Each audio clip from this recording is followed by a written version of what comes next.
set to take on the USC Trojans.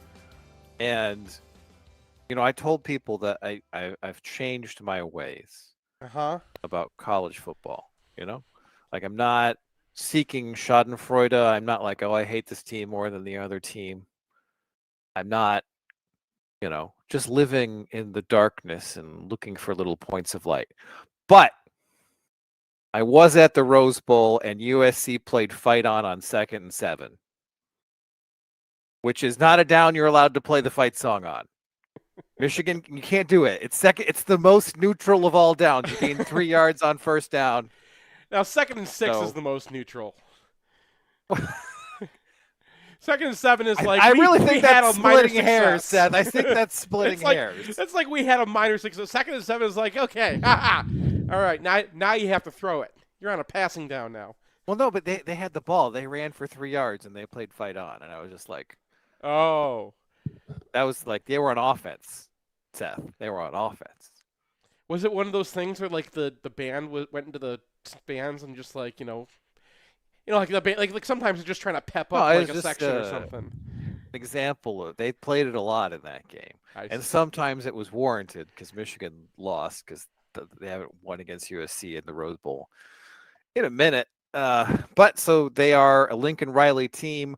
They are no longer an Alex Grinch team, which is very good for them because last year they had Caleb Williams and they were still just a make weight in college football, basically, because they had a defense that really appeared to be USC picking 11 random students out of the stands and asking them to run cover 3. Maybe. I don't know. I mean, but tackling was kind of the big issue.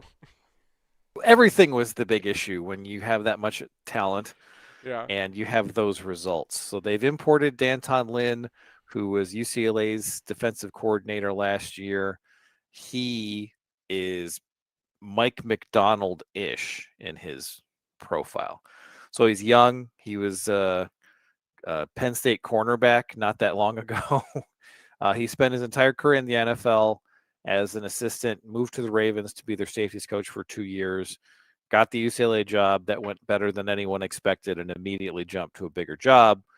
So still some questions out there, but given what we've seen from Alex Grinch in his career, it seems like at the very least, they should expect to be organized and put together. Speaking of things that are organized and put together, we want to thank Underground Printing. Rishi invented this show to get people to come to his store, so you should go to his store. Find all the Michigan gear you need at ugpmichiganapparel.com or find all the shirts you don't need at mgoblogstore.com.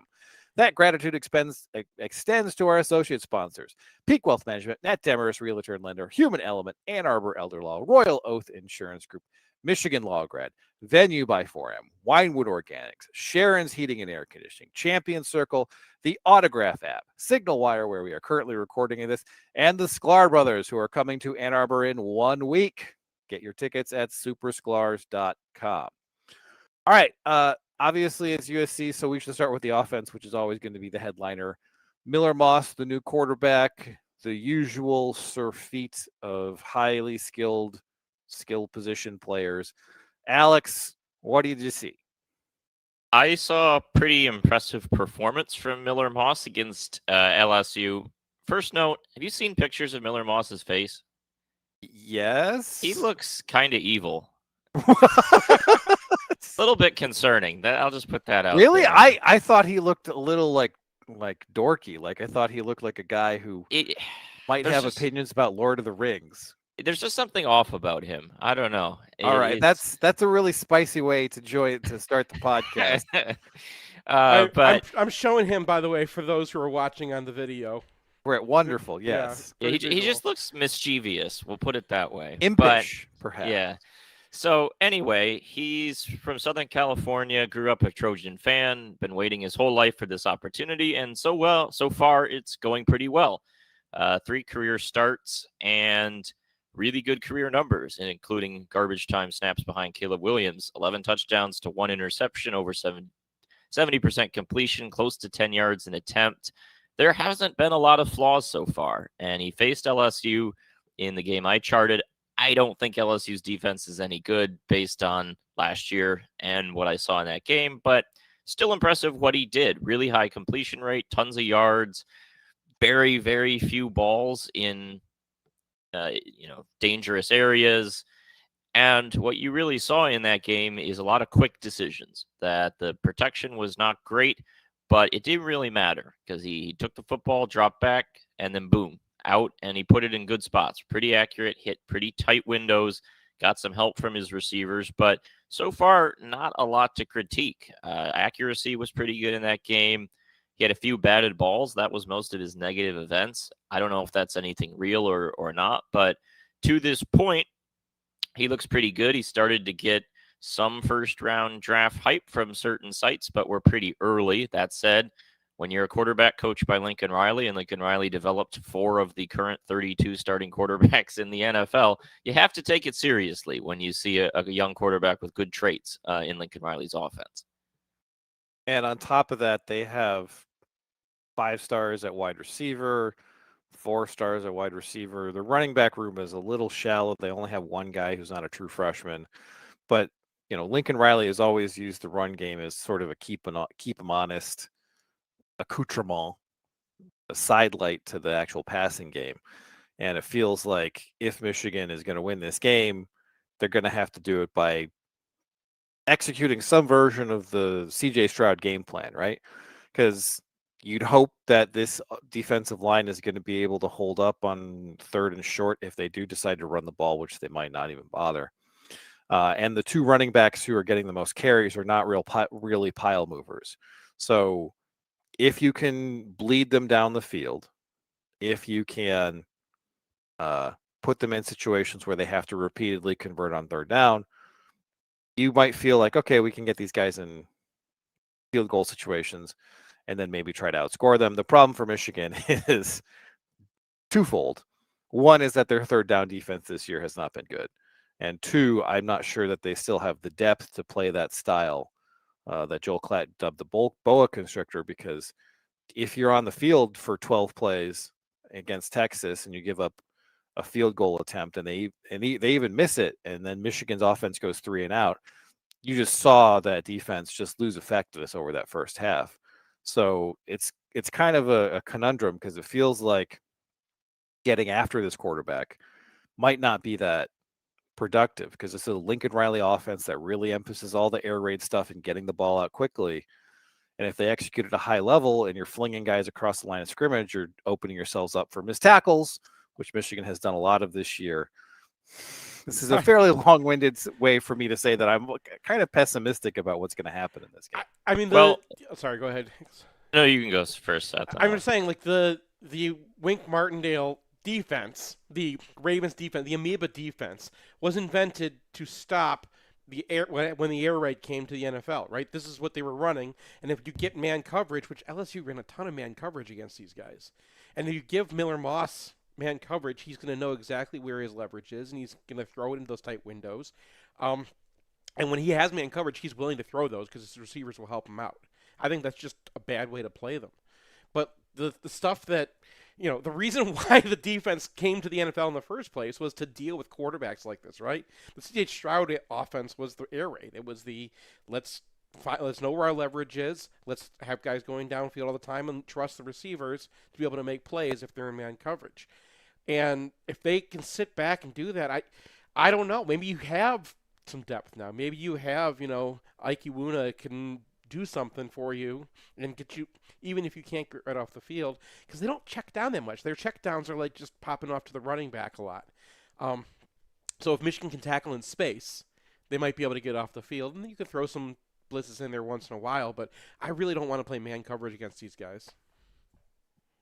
Yeah, it's worth talking about the weapons themselves and why tackling is such a big deal. They've got a lot of wide receivers, for one, and they rotate through those guys a fair bit, more than most teams do. And it kind of reminded me a little bit of the Green Bay Packers last year. It might still be this year. It's early in the season to know, but the Packers last year had a lot of different young wide receivers, and it just felt like every snap there was a different combo of 3 or 4 of them on the field, and it was kind of hard to keep up with the different matchups when you're rotating guys in and out. And it's sort of same story here, where each play it's a different trio or quartet of these guys, and they've got, I think, honestly, 7 different receivers who could credibly catch a pass in this game.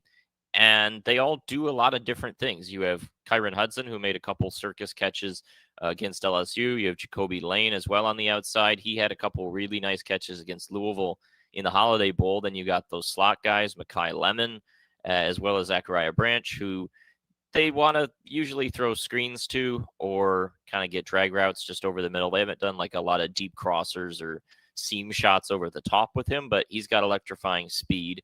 So those are guys that can punish you in ways that Ohio State can as well, where 1 or 2 missed tackles on the perimeter can end up in 6 points, no matter where you are on the field. But they also have Deuce Robinson, who was a former tight end, converted to wide receiver.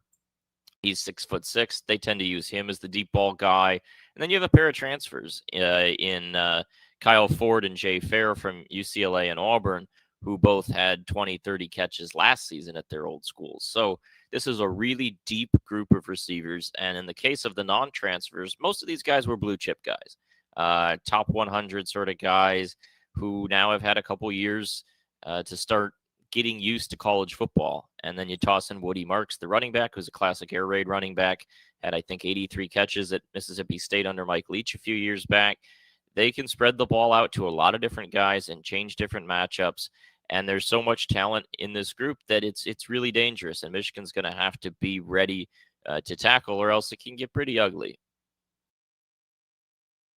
As mentioned, the ground game is not a primary concern.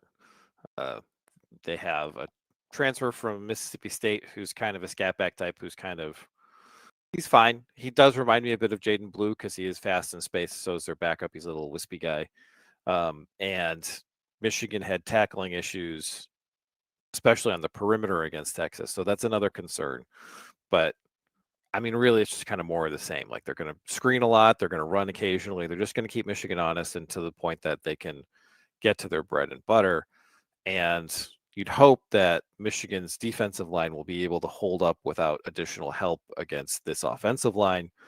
But whether that'll last into the second half is an open question, especially because it projects to be punishingly hot. It's going to be 85, and there isn't going to be a cloud in the sky the whole day.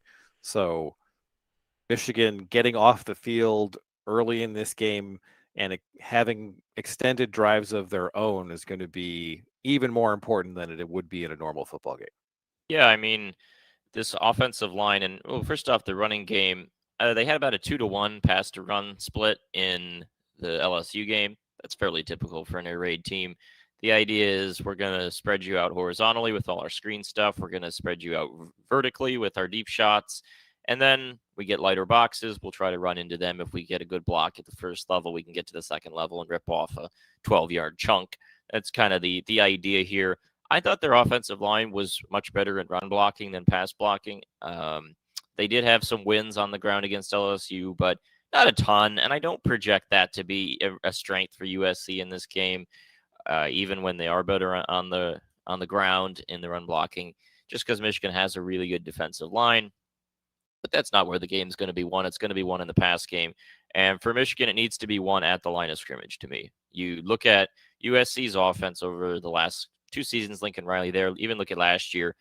They lost games, even with Caleb Williams at quarterback, because they had an extremely, extremely bad defense.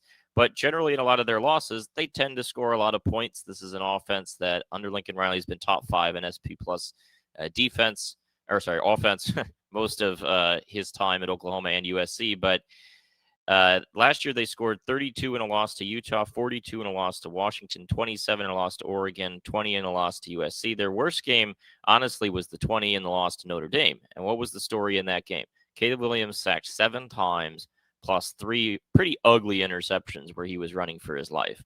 That's what Michigan needs to be able to replicate here, is a bloodbath in the trenches, putting things really uncomfortable for Miller Moss, showing him things and putting him in situations he hasn't been in his career. And there's opportunities for that. Mason Murphy, the right tackle, definitely had some major issues against LSU. I think Alani Noah, the right guard, also concerns in pass blocking. Even left tackle Elijah Page is pretty young.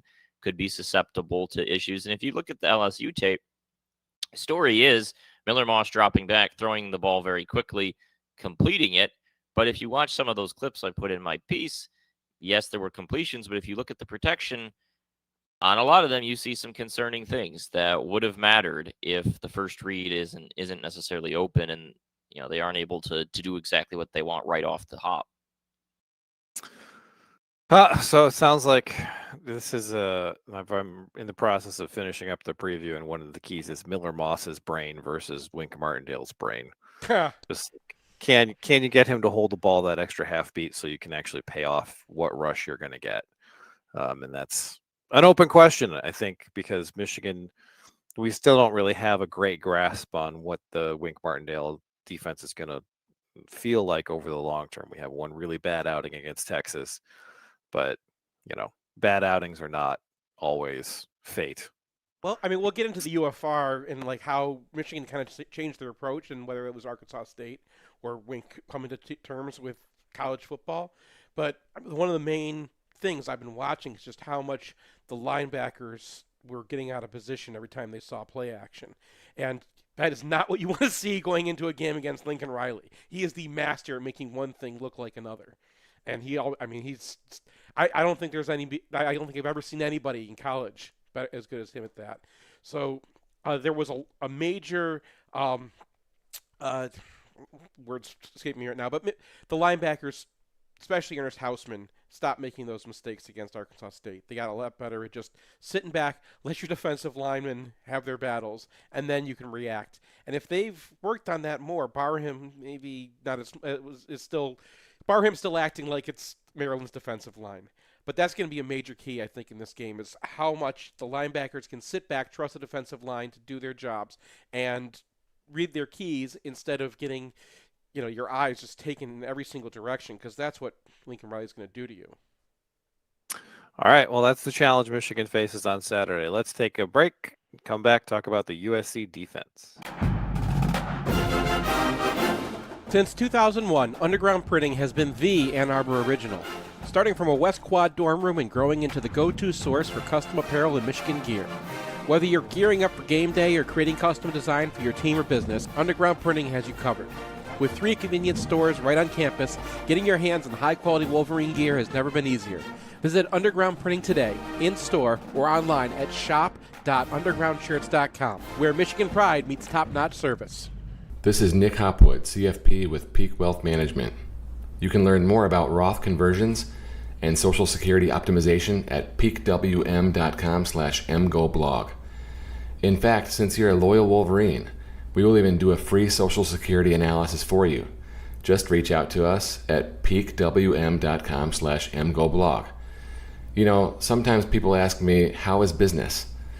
Well, markets are up. We're bringing in a lot of new business from MGoBlog fans, and we just won the Natty. So I'll leave y'all with this.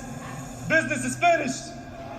Maize and Blue Nation, it's Tom Brady. I founded Autograph with one mission in mind: change the fan experience for the better. That's why I'm excited to announce the official launch of the Autograph app, the app that gives die-hard Wolverine fans like you a one-stop shop for your Michigan fandom. Autograph has all the best Michigan content in one place and rewards you for all the things you're already doing as a fan, like listening to this podcast. It's time to feed your fandom with the Autograph app. Let's go and go blue. Oh my God, it's Owen Rosen. You're back.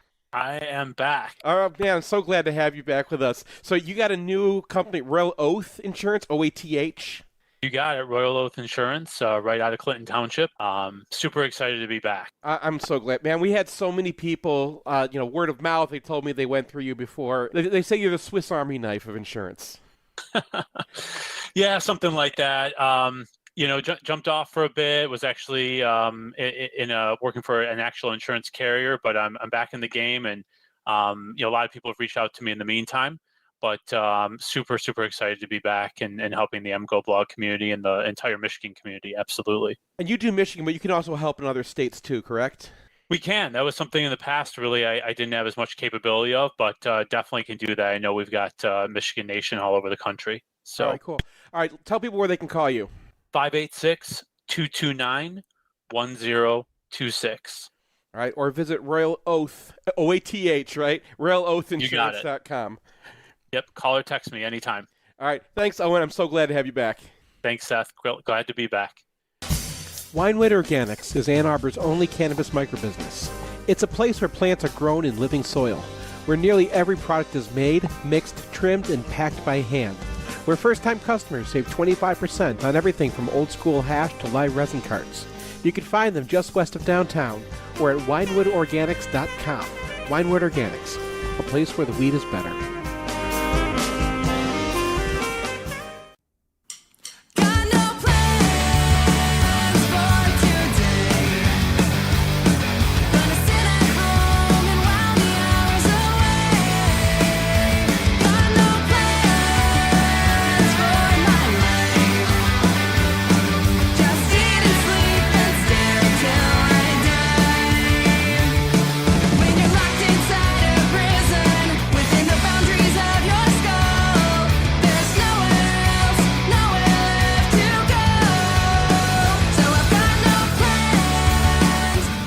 Welcome back to MGoRadio 9.3. We now turn our attention to the USC defense. This was the unit that sunk the USC Trojans a year ago. Alex Grinch out the door, D'Anton Lynn in. First game against LSU, they only give up 20 points. They do give up 420 yards. And then they completely club Utah State. I think they gained something like 155 yards in that game. And then Utah State goes out the next week and plays a fairly competitive game with Utah. They do lose by a couple of touchdowns, but it was 48-0 against USC. And I think the Utah game was like 37-21. So that shutout looks a lot better after week 3. But there's a ton of turnover on this defense, both in terms of the coaching staff and the personnel. They obviously hit the portal pretty hard.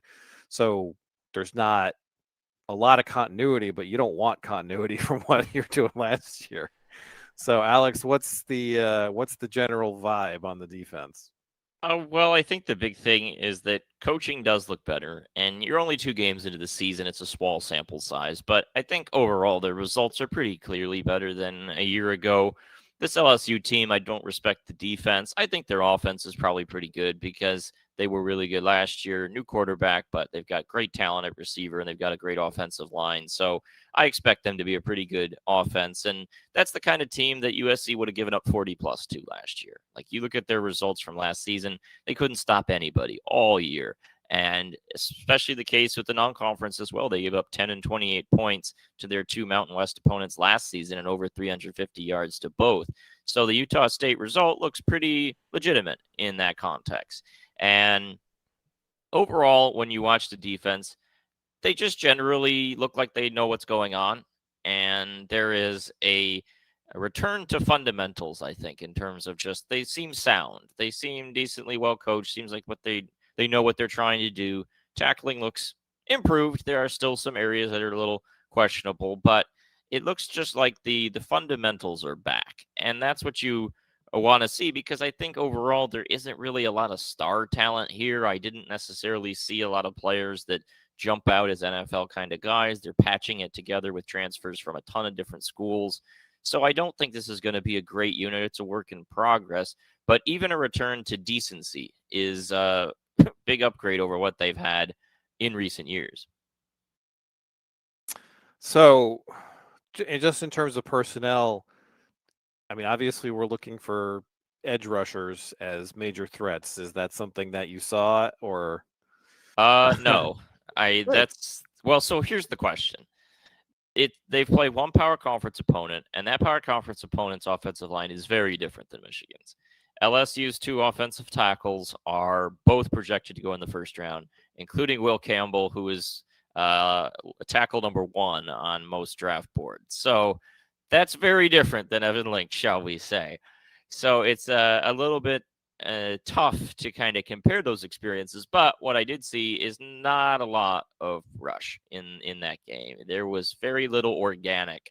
D'Anton Lynn blitzes quite a bit, but when they sent forward, nothing really was getting home all day long. So whether that's something that will hold up against Michigan, I'm not sure. If you look at their PFF grades, pass rush grades, mostly in the 50s to low 60s, not a lot jumping off the page at the moment in that defensive line.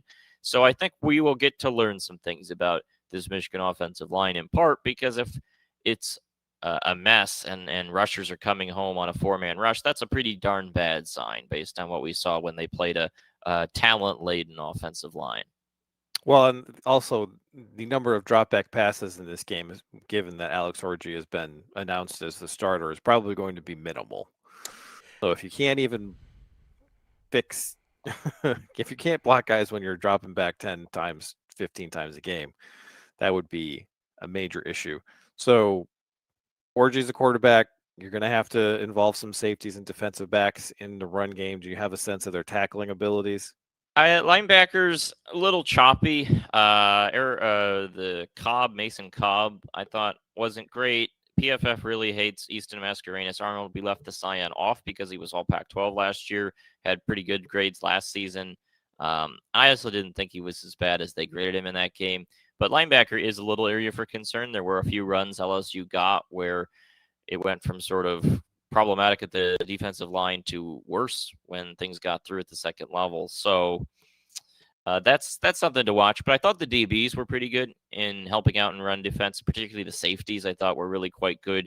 Kamari Ramsey, the deep safety, was a danger man for the piece. He came up and had a couple emphatic hits right at the line of scrimmage. And as a whole, they devoted a lot of resources to the run. So Danton Lynn does a lot of interesting fronts. He'll line up 5-6 guys down around the line of scrimmage, and then all that amoeba stuff. 3 guys drop, another guy rushes. I mean, all that sort of stuff. But when they were putting guys down along the line of scrimmage, LSU was a little content to run into these sort of clusters of guys around the line, and most of the time that got plugged up. They had one, I think, 39-yard run that kind of skewed their yards per carry average.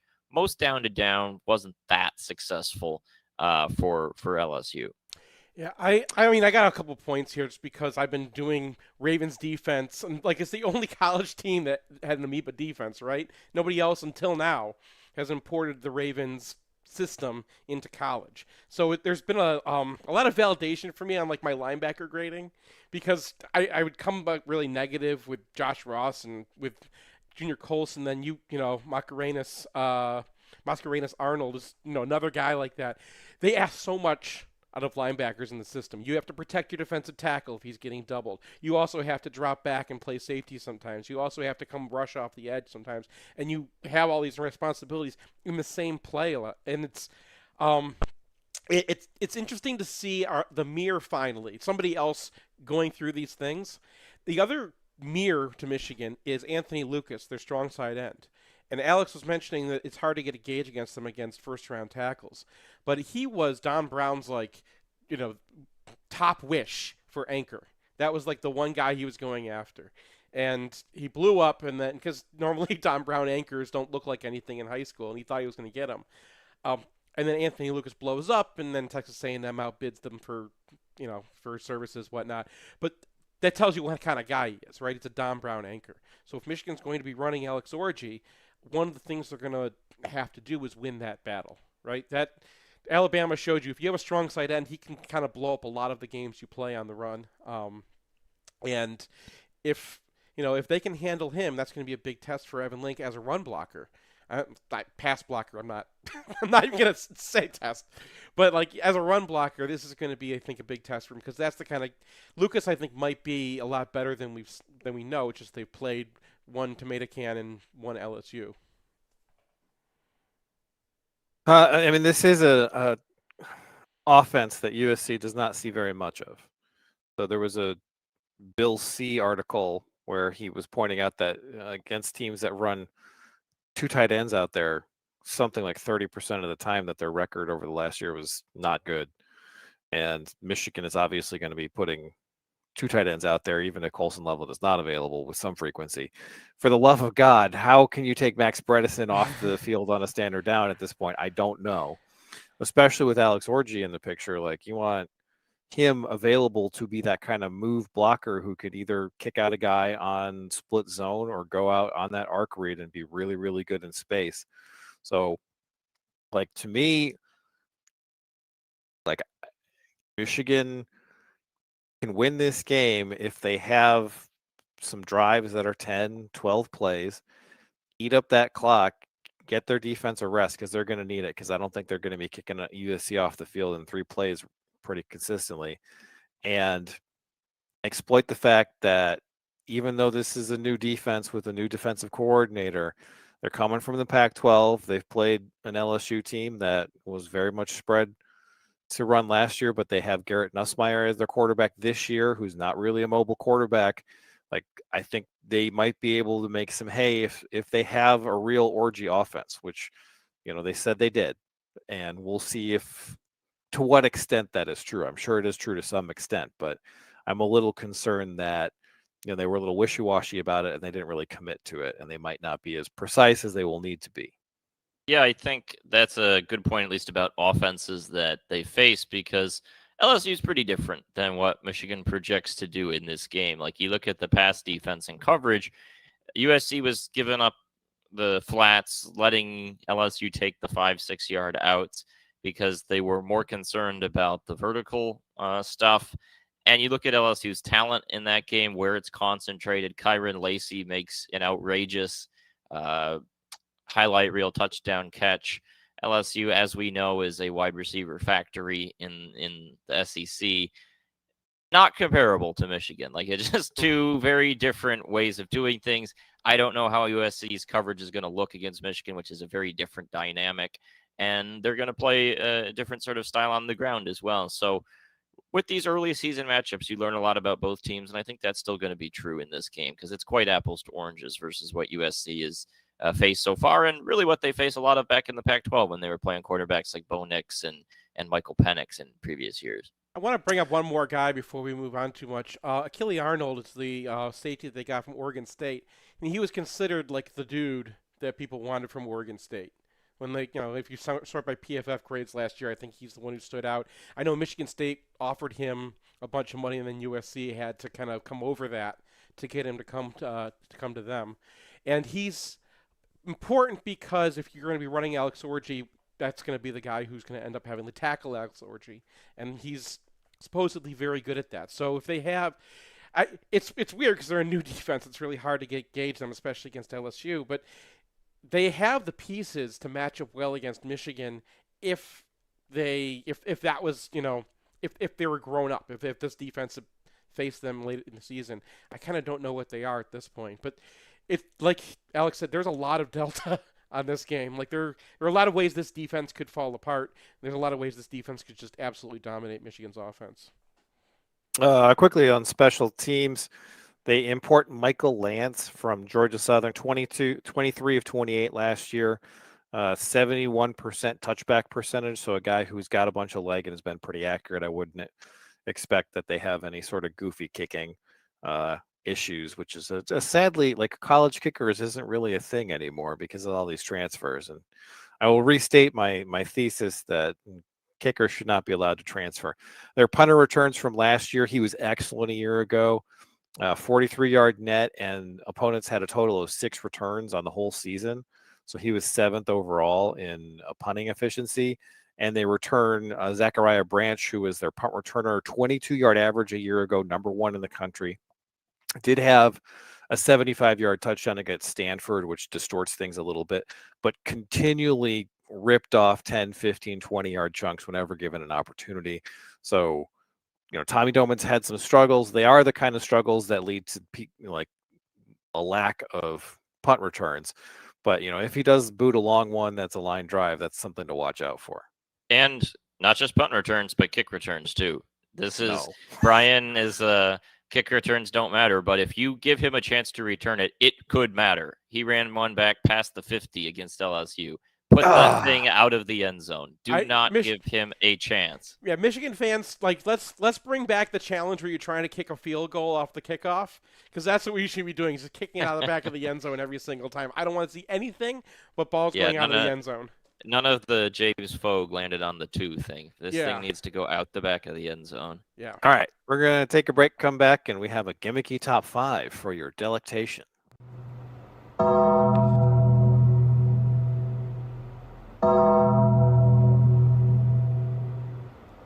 This is the University of Michigan. Stay tuned for Gus, but first, it's Nick Hopwood, CFP and founder of Peak Wealth Management. Retire with peak confidence. Learn more at peakwm.com/mgoblog. Oftentimes, people will ask me exactly what do we do here at Peak Wealth. Well, you already know we make killer spreadsheets. You already know my voice kind of sucks for radio. But you might not know that we approach Roth conversion. Enthusiasm unknown to mankind. Also, one more thing you might want to know what we don't do. We don't go on Netflix dressed up like morons and hide from the camera like Brohio. Gus, what's the down and distance? 3rd and 5. Stroud in trouble. Stroud is sacked again. Oh, Frustrated with your current e-commerce agency? Then it's time to meet Human Element, a digital marketing and web development agency with 20 years of experience building B2B and B2C websites. See us as an extension of your team, accessible, responsive, and strategic. We work with you to understand your goals so that we can build something that drives revenue and delights your customers. So if you're looking for an agency that acts as a true partner in your e-commerce business, visit human-element.com/partner. We can't wait to work with you.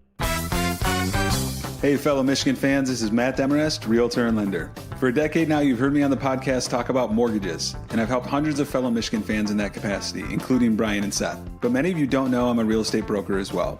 I promise to make buying, selling, or financing a home simple and cost-effective anywhere in the state of Michigan. Whether you're upsizing, downsizing, buying a vacation home, or building a real estate investment portfolio, send me a text or give me a call. It's never too early to make a plan, and the call is always free. My number is 734-882-8194. Again, 734-882-8194. Or you can find me online at realtorandlender.com. That's realtorandlender.com. Whether you want to buy, sell, or finance a home, or even all three, I promise to provide the experience so many of you have come to expect over the years. And as always, thank you, and go blue. NMLS 1011726, Equal Housing Lender.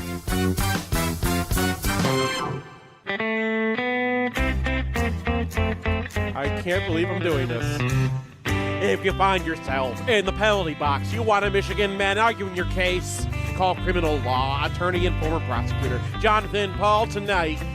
It's 248-924-9458. Or visit his old website at michiganlawgrad.com. I'm struggling with the air near my fingers. Can't feel the sensation, but the memory lingers. I'm losing myself every day, cause the same old decisions always get in my way. Yeah, I can't clear my head. You've taken up residence. Welcome back to MGoRadio 9.3. We now welcome in one of our oldest sponsors, Reed. From Reed Ann Arbor McCarthy. Elder Law. Reed McCarthy of Ann Arbor Elder Law. Getting old, Reed. Maybe I need some help from you. You just called him one of our oldest sponsors, Brian. He is one of our oldest, like in terms of duration sponsoring the site. Yeah, he is. Yeah. Not like in terms of raw age. He's obviously a virile guy. 46. All right, let's shift gears as quickly as possible. So we have a Gimmicky top 5 that is the top 5 things that you should sponsor for a halftime competition. And what was this inspired by again? The Bob Rohrman Auto Group. So the Bob Rohrman Auto Group in West Lafayette, Indiana, has a Kicks for Cash challenge, right? And they sponsor a bunch of things at Purdue. So their like logo is on the field at Purdue, and they had this Kicks for Cash challenge where student has to kick a 20, a 30, and a 40-yard field goal. He makes all 3 of them, and then they send him an email days later and say, actually, you're supposed to do it in 30 seconds, and you missed it by 0.07 seconds past the timer. And then, And then not only did they like take the car away from him because they're going to give him a 2-year lease, not only did they take it away, they tweet, "What an unforgettable kickoff for Purdue's football opener last Saturday." One participant came so close to victory, finishing just star 0.07 seconds star past the timer. If only those extra milliseconds had fallen in his favor, he would have snagged a 2-year complimentary lease. Wow. Well, Reed, at least you know that you are a much better sponsor than this auto group in West Lafayette, Indiana. I think I have better PR than that. I know, you should just when in doubt, give it away. I think the Khmer Rouge has better PR than those guys. Yeah, that's the thing. They actually have a PR company. So like, and the PR company got phone calls, and like they start trying to talk to people, and like, obviously, we had to do better. They never even apologized. They're like, yeah, obviously we have to do better about this. And then they offered they gave the kid $5,000, and they contributed $5,000 to Purdue's NIL fund, and thought that would make it go away. Meanwhile, the Curry Auto Center in Bloomington, Indiana, offers the same kid a 2-year lease on a Chevy Blazer. So now he's just like collecting cars. Well, but I think he drives like a 20-year-old Chevy pickup. He's like, I don't even want a car. He's a Purdue college. He's an engineering student. He's probably he's got a Pinto. Yeah. Urbanism, baby. Anyway, top 5 things that top 5 halftime contests that Ann Arbor Elder Law should sponsor. Seth, you're number 5. Actually, I went with different sponsors for everything. So I have a range of sponsors, not just Ann Arbor Elder Law. This was not communicated to me that this is what we were doing. Well, it's in our company Slack, Brian. Anyway. But they're themed to different advertisers. I'm sure Reed doesn't mind. Yeah. Reed, do you mind? I could say Ann Arbor Elder Law. Okay. I think this is important because I foresee a future in America when all of the aspects of the American dream come down to how many footballs you can throw into a giant Dr. Pepper can at the halftime of the Sugar Bowl. So you're going to get a house, you're going to get a college, put those footballs in the hole. Well, Seth, you're number 5. Brian will like this one. It's the Human Element Wi-Fi Challenge. 10 EECS majors compete to set up a mesh network that can get Brian Cook access to Twitter. Oh, you mean in Michigan Stadium? Yes. Oh, God, yes. Please. I do like that one.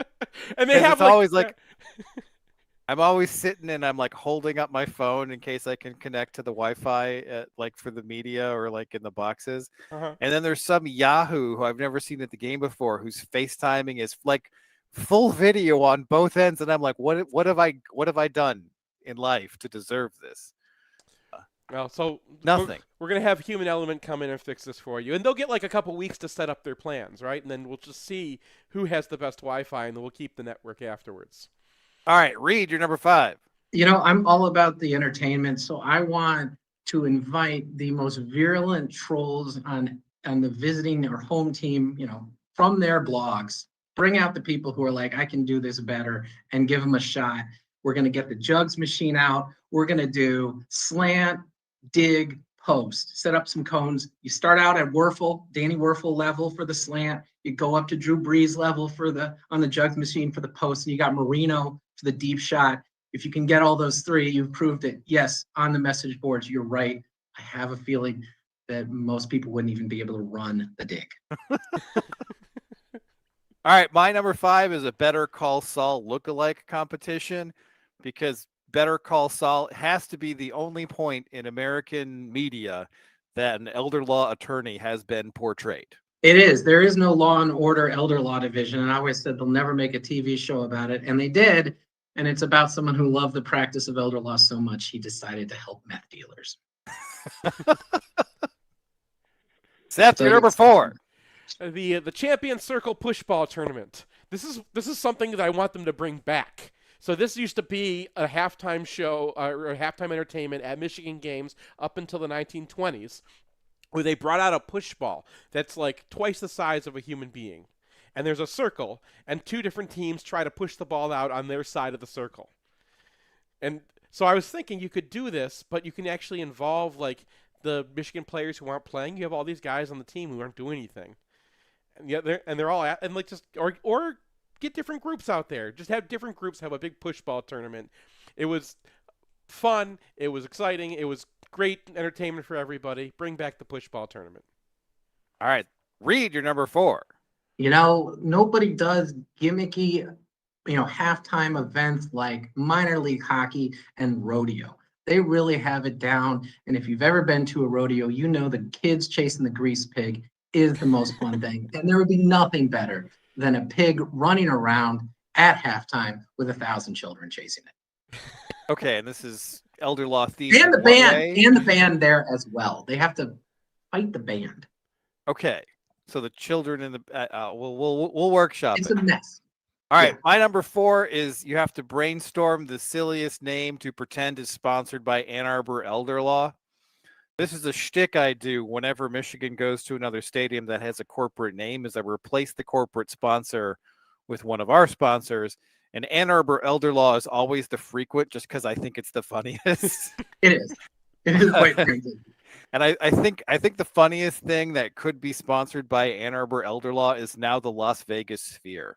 So if it was the Ann Arbor Elder Law Sphere, that would be perfect. That would be amazing. I would love Dead End Company to get up there and just have a giant banner with my logo behind it. Seth, you're number 3. Sklar Brothers host Michigan's Got Talent. So the students can sign up for like 1-minute shows. The Sklars judge the winners. We all get entertained. Some maybe we'll discover somebody, right? Maybe there'll be comedy sets. It could be, somebody on a unicycle, whatever. Our students are talented. They can go out and do things, and it'll be kind of just it's good entertainment. So you're programming a variety show for the Sklar Brothers. Yeah. Yeah. I mean, they already did it for Signing with the Stars. Right. It can't be any harder than having Ric Flair and Tom Brady. Not Tom Brady. Who was it? Was it Tom Brady? Tom Brady was on that thing too. Everyone was on that. Yeah. And Tom Brady and Ric Flair. And Migos and Jim Leyland all on the same stage. They can handle it. Yeah, that woo is getting a little rusty these days. Reed, your number 3. Onside kicks are the best. And I'd want to get out there as the sponsor and just rifle onside kicks at dudes. I think that would be the best. So you are out there. Yes, I am out there at contestants, and how do the contestants win? Yes. By recovering the ball before you can? Are you participating I just would want to see people recover the ball. I'll give them the prize. Is this going to be like an XFL thing where there are small children trying to recover the ball at the same time a football team is? Dogs, small children, whatever. We got to spice it up a little bit, make it interesting. All right, I have my number 3 is an eating contest, and you give a free will to the first senior who eats 50 hot dogs, which is very convenient because they're about to need the will in a very immediate sense. Yeah. This may sound like murder or elder abuse, but they volunteered. I mean, it's on a waiver. There's a waiver, and Reed can come up with the waiver. It's perfect. Yeah. It just works. You can no liability. Probably just have a tailgate ahead of time with the contestants so you can write their wills beforehand, and then they get to have... No. They eat the hot dogs, and you got to do it right on the field. There's a timer and everything. Yeah. And if, the kid in West Lafayette, if you go past the timer, we just shoot the winner. Maybe that's too far. That's too far. Yep. All right, that's too far.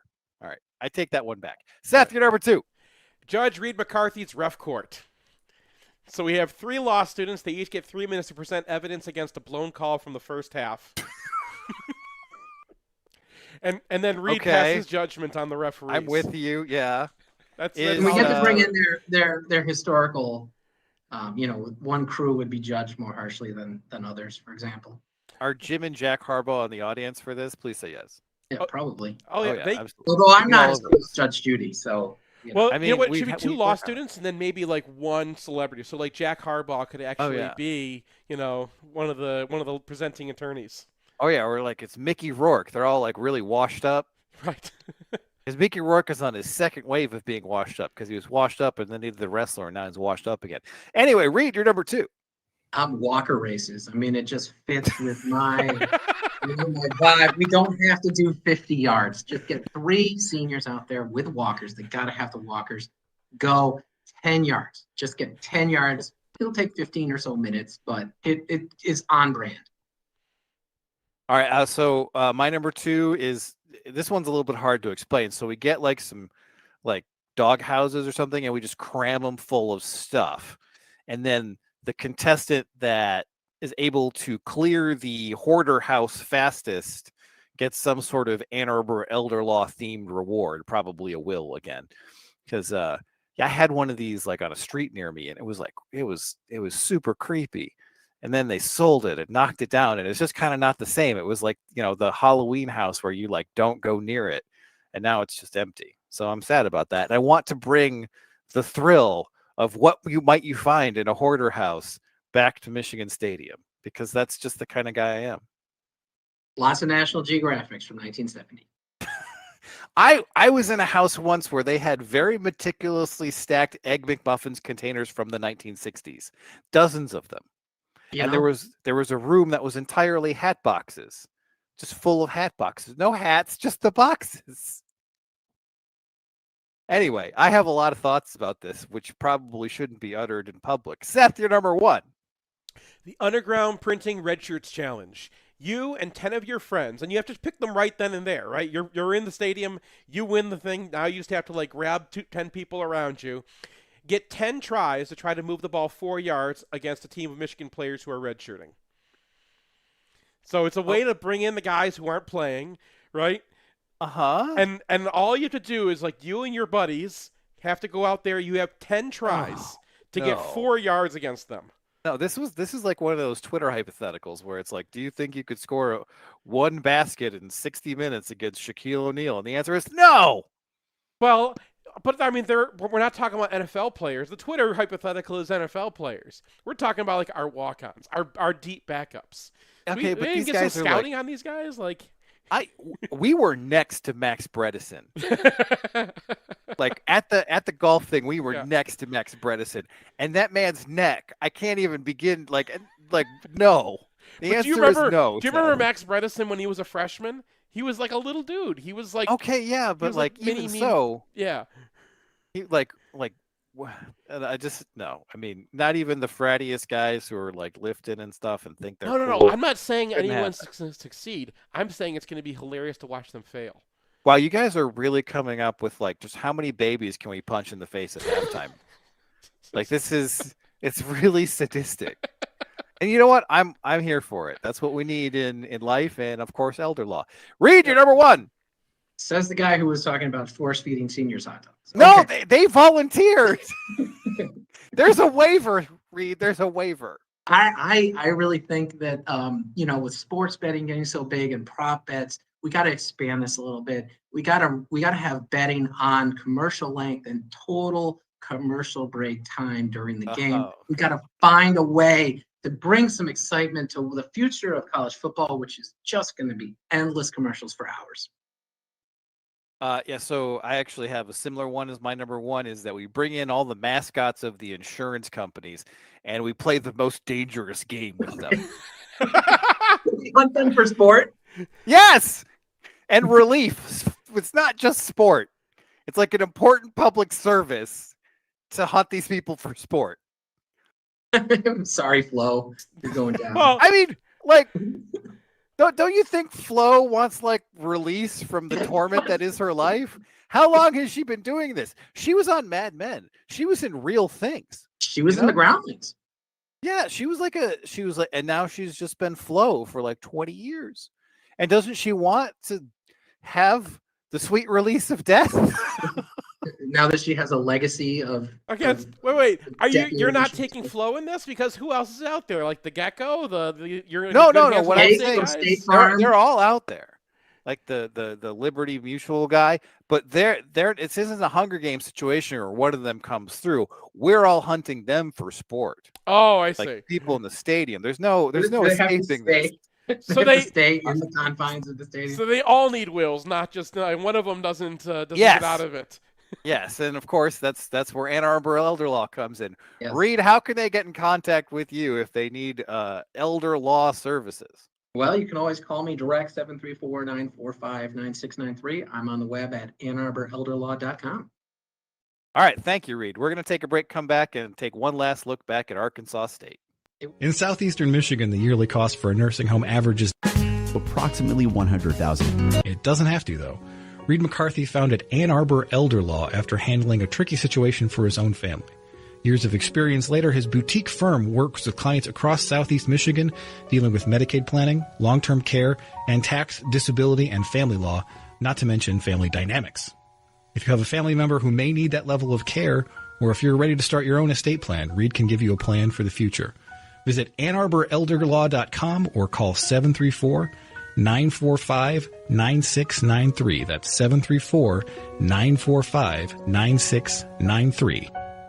The only thing we can be sure of about the future is that it will be absolutely fantastic. I'm thinking of the incredible breakthrough made possible by developments in communications. Arthur C. Clarke's 1964 vision is now reality with SignalWire, a cloud platform that enables developers to build the applications that will reshape the future of communications. These things will make possible a world in which we can be in instant contact with each other wherever we may be. You can add cutting-edge, real-time video and audio to any product, website, or application with APIs and SDKs for developers of all skill sets. SignalWire is optimized for high quality and low latency communication functionality for video, voice, and text messaging capabilities. Almost any skill could be made independent of distance. Men will no longer commute, they will communicate. See for yourself at signalwire.com. Use code 2021 and receive $25 in developer credit. Go to signalwire.com. SignalWire Communications OGs, original geeks of programmable communication.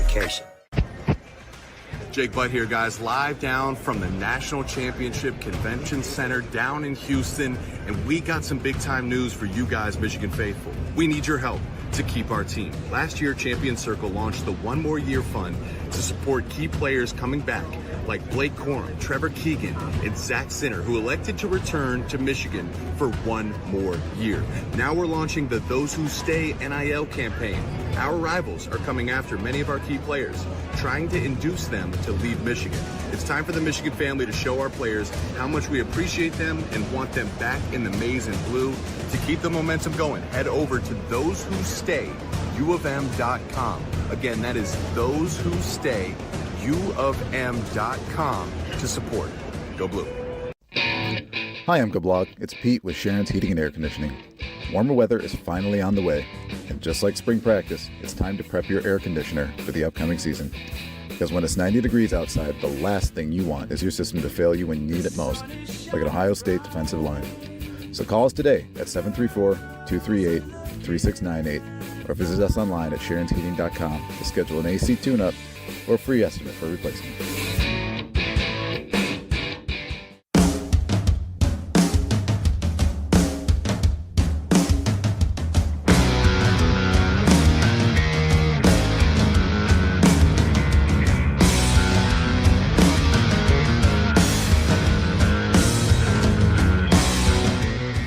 Welcome back to MGoRadio 9.3. We'd like to thank Lanternfly for this week's interstitial music.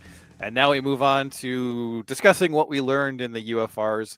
And since everybody is talking about Alex Orji, the offense, I guess we'll start with said offense. I don't know, man. It's Alex Orji's not going to fix everything, and they were just keep. No, I don't think so. Yeah. So one thing that a lot of people were asking about was like, oh, is Crippen like the solution? And it's like, no, I don't think he is the solution. And Sharon Moore in the press conference this week said that they had them graded fairly similarly, but Jadis was a little bit ahead. I had the inverse. I had them graded fairly similarly, but Crippen was a little bit ahead.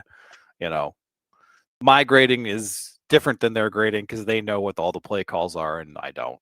So I usually just defer to those guys when I'm sure that they're correct. But in any case, if they're close, it probably doesn't seem like it's going to be a game changer to stick in Crippen. And once you put in a guy and then replace him with another guy, except in very limited scenarios, that's not really going to be a panacea for whatever you want to do. Like occasionally you just make a really bad decision. This doesn't feel like quite that. So I don't think that's going to be a big deal. I came away with a +10 for Mullings. I actually came away with like a +3 or 4 for Edwards. But just like everybody else in the fan base, I'm clamoring for Mullings to be the clear number one back. And then You sprinkle in some touches for Edwards on jet sweeps and throw him in the ball, screens, have him run a go route, have him run one of those Roman Wilson sail routes. Just take 5, 6 of his touches and kind of move them from I'm running up the middle of the field into something where he can really use his explosiveness against a spread out defense more. I do want to emphasize that I thought Mullings was just awesome, even beyond the 2 long runs where he just ignored tackles. Like the guy just has a feel for finding where the gap is going to be, and he just runs so naturally. He runs over guys. He gets yards after contact. I really think he is an elite back, and I think Michigan needs to lean into him. Yeah, yeah. I mean, Go ahead. there were a couple of instances in this game where I thought Edwards, and I guess you pointed out in UFR that Edwards had a shot at like a touchdown run if he regaps at the right time and just sees his lane. One of them is the 3rd and 1 where I think he just puts his head down and goes and gets the conversion. But if he cuts a little bit off of Loveland's butt, there's nobody catching him because it's a 3rd and 1. They're all the safety's down, the linebackers are down, everybody's down, and that's the one thing. I'm playing devil's advocate here because I agree with you that Mullings is already a star, so you should play your star. But there is an upside, a small upside with Edwards if you can get him back to that like player he was against Ohio State and Purdue in 2022 when he sees that lane, and those become touchdowns because Mullings isn't making a touchdown out of that. Well, I mean, the thing is that I do think with Alex Orji that is more possible because Alex Orji is going to occupy one defender on most plays, and then you have those situations like we saw a lot when Rich Rod was around, where if you kind of get past the initial resistance, it's much less likely that you're going to get someone coming in from the side or just someone to shut it down. There's more room. There's more opportunities for a slasher like Edwards to go rip off big chunks. The issue is just that Mullings is playing too well. Yeah. And then the other thing is that I had 4 pass protection minuses from Edwards when he went the wrong way on pass plays. And one of them was a sack and one of them resulted in the interception. Yeah. And from what we've seen in the past, Mullings is an awesome pass protector. Like straight up deletes people.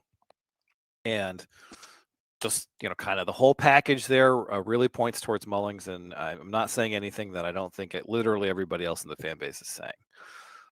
In terms of the offensive line, I thought Hinton had a pretty good day. Preeb came around after kind of a slow start.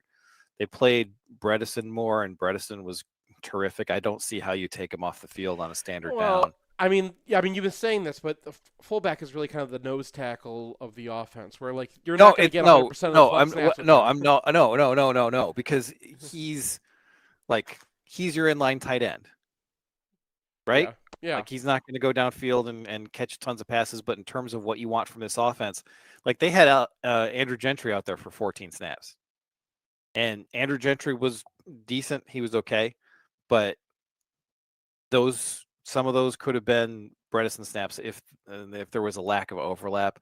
And then you have a guy in Colson Loveland who you can just line up outside if he's out there. And especially with Alex Orji, you want Bredesen on the field because he's a guy who can use that split zone to get outside and be a really agile blocker in space for your arc reads. And in this game, he was awesome on split zone. He was crushing people backwards. And they do need to throw him the ball a little bit. Like, there's no question about that. Like, he has 0 targets this year. He's going to need to be able to be a guy who can slip out into the flat and catch something. But just in terms of like your best players, Mullings and Bredesen are 2 of your best players. And Mullings had 20 snaps in this game, and Bredesen had something like 35. And you had 65 offensive snaps. Yeah. And I understand that some of those are going to be passing downs, which Bredesen shouldn't be on the field for. But outside of that, he's got to be out there almost all the time because he's your most reliable run blocker, period. There wasn't really anything to say about the wide receivers. There wasn't really anything to say about the quarterbacks that hasn't already been said. I mean, if I say their interceptions were bad, you'll be like, I know. It did kind of strike. Yeah, sorry, go ahead. Sorry. It did kind of strike me that even the good things that Warren did do struck me as really, really easy. So he had a couple of those like comeback routes on third and medium to the field.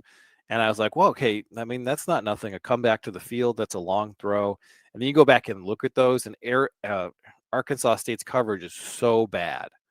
Like the cornerback who's bailing into a cover 3, a deep third, is nowhere on the field, on the screen. And then the linebacker who's hypothetically supposed to be getting out under that route is too concerned with the tight end. It's good recognition, but the throw itself didn't have to be very difficult. And the guys that he was able to hit downfield were wide open. And often they were wide open in ways that were obvious pre-snap. Mm-hmm. I don't want to downplay the things that he was able to do in this game, but I do think they need to be taken in context. And I think pulling him for Orji and starting Orji is the right move because, I mean, you threw 14 times in this game. So if you're going to throw 14 times in the game, you might as well do it with the running quarterback. Right. That's a sense. Like they ran arc read with they ran arc read with Warren, and it works.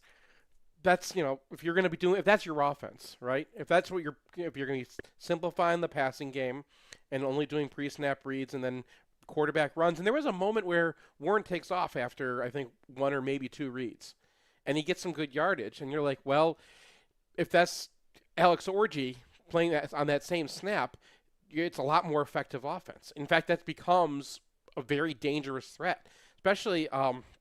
I noticed when I was writing up the next Sharpies this week that when they did drop back passing for Orji, it was just right out of the Virginia offense when they had Oluwatimi, where they run crossing routes. If the crossing routes aren't there, they're very simple reads, right? They either go opposite each other or they go from the same side. It's either drive or shallow cross. If that's not open, those crossing routes have just dragged all the defenders off into the flats, and you just have the center pop somebody. And, basically, because he's already in a double normally, that center helps that double turn into a win for his guard, and now you have a lane, and the quarterback should be taking off. And they could practice that. I don't know if they're going to, but that offense is a threat. Your middle threat, your third read should be the quarterback, and you can plan that into your offense if you're putting that threat on the field. Yeah, I still am a little skeptical that they have enough in this offense to work around Orji's shortcomings, but I did like that pitch that they had. Mm-hmm. So they have a crack pitch that they used twice that kind of plays on the fact that if you are defensive end and Alex Orji's in the game and you're unblocked, it's 2024, so what do? You form up. Right. And you're like, all right, I'm going to be real responsible here. And by the time you stop being responsible, they've already pitched it outside to Mullings, and you're getting cracked by Bredesen. Honestly, on one of them, it felt like Bredesen didn't even need to crack. He could have passed the guy up, but obviously Max Bredesen's high risk. Well, no, it's just a high risk, high reward situation where if you're like super confident that you can actually make this happen, then you can go pass it up. But obviously, Michigan is not in a spot where they want to pass up for like good plays for possibly great plays. Any case, so it did feel like there was a little bit of something that we saw that indicated that they had thought about how to attack the ways that people are going to defend Bredesen. And frankly, I assume that they stole that from somewhere, and that's good. Like, I want them to have spent chunks of the offseason scouring FCS tape for stuff they can steal.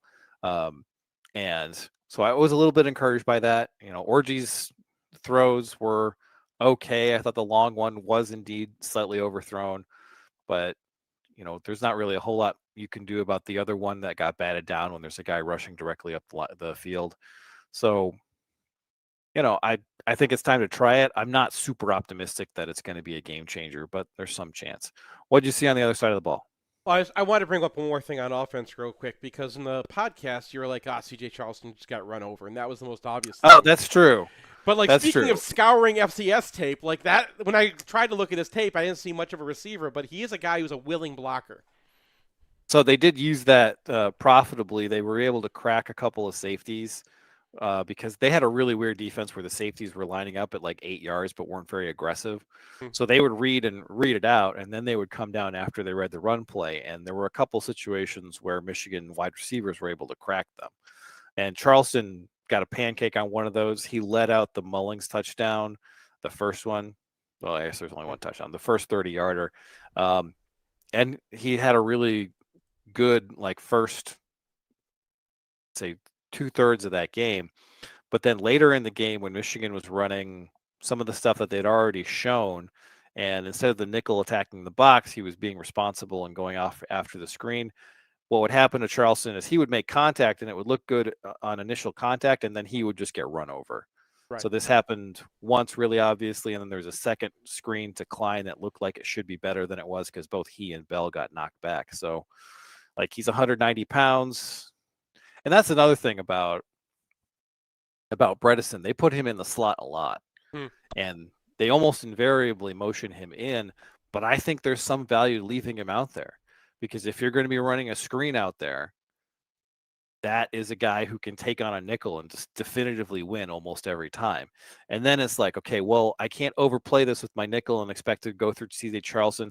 I have to add an extra guy to defend the wide area of this part of the field, and then you have one less guy in the box, and you can get vertical with either Edwards or Orgy. So I think I'm going to be looking out for that. It's like, do they leave him in the slot for some of these things and have him run some dinky routes when they do actually do some drop back passing, or use that as a decoy for a slant and go, or I don't know what to call it, like a block and go, like we've seen from various, spread and shred teams over the course, where it looks like one of these bubble screens and all of a sudden there's a guy running 40 yards downfield wide open.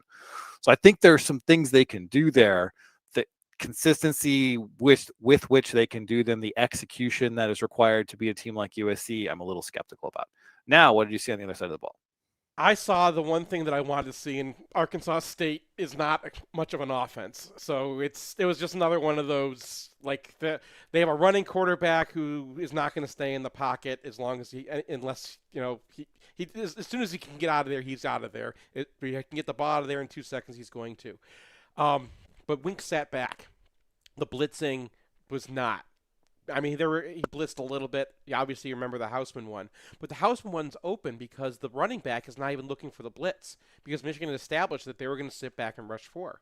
And when you rush 4 with this team, well, guess what? Especially against Arkansas State, your 4 are going to win.